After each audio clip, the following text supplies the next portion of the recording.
Hello friends, welcome to my channel. आज हम class 10th का चैप्टर नंबर 4.1 का क्वेश्चन नंबर 2 का फर्स्ट करने वाले हैं। निम्न स्थितियों को द्विघात समीकरण के रूप में निरूपित कीजिए। एक आयताकार भूखंड का क्षेत्रफल दे रखा। हम जानते हैं आयत का क्षेत्रफल का सूत्र होता है लंबाई इंटू चौड़ाई। क्षेत्र की लंबाई चौड़ाई के दोगुने से अधिक है, तो चौड़ाई के दोगुने से यानी कौन अधिक है? लंबाई अधिक है। हमें भूखंड की लंबाई और चौड़ाई ज्ञात करनी है। सबसे पहले हमें जो दिया गया हम लिख देते हैं। आयत का क्षेत्रफल हमें क्या दिया हुआ है? सबसे पहले क्षेत्रफल दिया हुआ है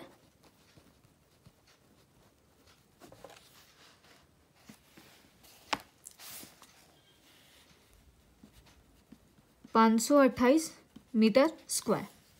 हमें चौड़ाई दी हुई है। यहां समझना, चौड़ाई के दोगुने से एक अधिक है। कौन अधिक है? लंबाई अधिक है। तो चौड़ाई को माना हमने x, तो हमारे पास लंबाई हो जाएगी चौड़ाई के दोगुने यानी 2x से एक अधिक है यानी +1। तो हमारे पास लंबाई, चौड़ाई और क्षेत्रफल पता है, तो हम आयत के क्षेत्रफल का सूत्र जानते हैं।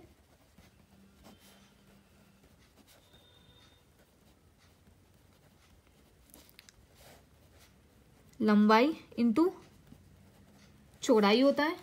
तो आयत का टोटल क्षेत्रफल हमें दिया हुआ है 528 इक्वल टू लंबाई हमें दी हुई है 2x + 1 और चौड़ाई हमें दी हुई है x।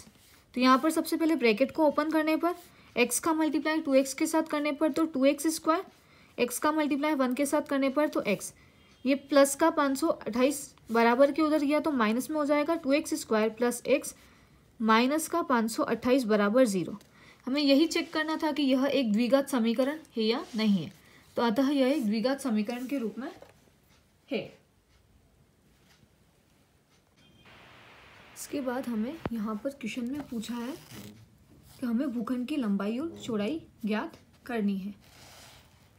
ये हमारे पास एक इक्वेशन आई है 2x² + x माइनस का 528 बराबर 0। इसके अब हम टुकड़े करेंगे।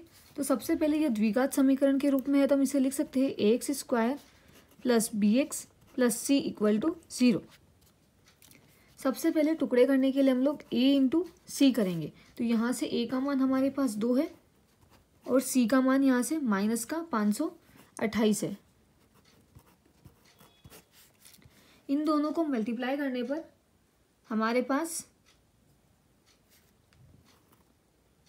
8 एकम 8, 8 दूनी 16, एक हासिल, 2 एकम 2, 2 दूनी 4 और 1 5, 5 एकम 5, 5 दूनी 10, तो माइनस का 1056 आया।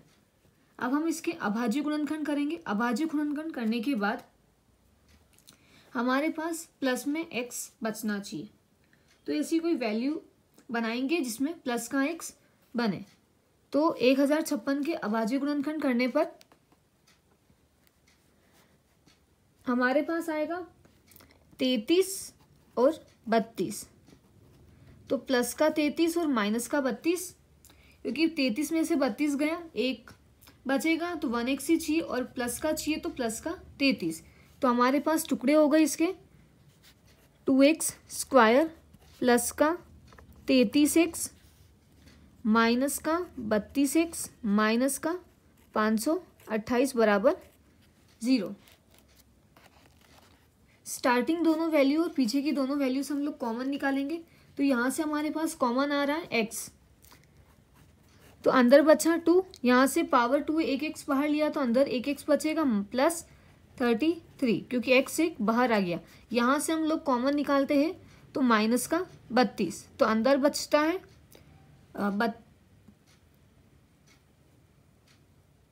32 नहीं आएगा क्योंकि 528 से डिवाइड नहीं, तो 16 आएगा कॉमन। 16 लेने पर तो अंदर बचता है x और 16 का भाग 528 पर देने पर 33 बार में जाता है। अब यहाँ पर माइनस है तो यहाँ पर माइनस प्लस माइनस, यहाँ पर भी माइनस चाहिए तो यहाँ पर हम लोग प्लस बनाएंगे, तो माइनस प्लस माइनस। ये दोनों वैल्यू हमेशा यहाँ पर 2x आएगा, हमेशा सेम होनी चाहिए क्योंकि 16 एकम 16, 16 दूनी 32। मल्टीप्लाई करने पर तो 16 × 33 करेंगे तो भी 528 आएगा। ये दोनों वैल्यू सेम बन गई, तो इसे हम लोग एक बार लिखेंगे 2x प्लस 33 और बची हुई वैल्यू को एक साथ लिखेंगे x माइनस 16 इक्वल टू 0 चल ही रहा है। इन दोनों को 0 के इक्वल लेने पर इक्वल टू 0